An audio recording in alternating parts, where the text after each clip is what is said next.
Alright guys, so I'm going to show you how to send a cameo to your friend on Snapchat, which is basically a moving GIF with your face on it. Alright, now it's pretty simple, so first just go into your chats, and then find a person you want to chat with. Alright, now towards the bottom here, above your keyboard, just press on the smiley. Now you might see Cameos somewhere here, but if not, just swipe to the right. Alright, so now we have all these options. So this, for example, it's gonna center my face. And just press on create my cameo.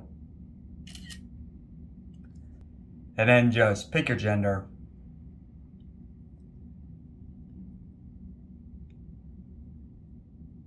And if you want, you can have your cameos feature friends. Alright, so now we have all these options with my face on it.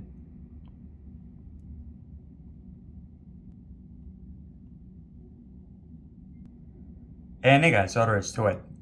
So hopefully this helped out.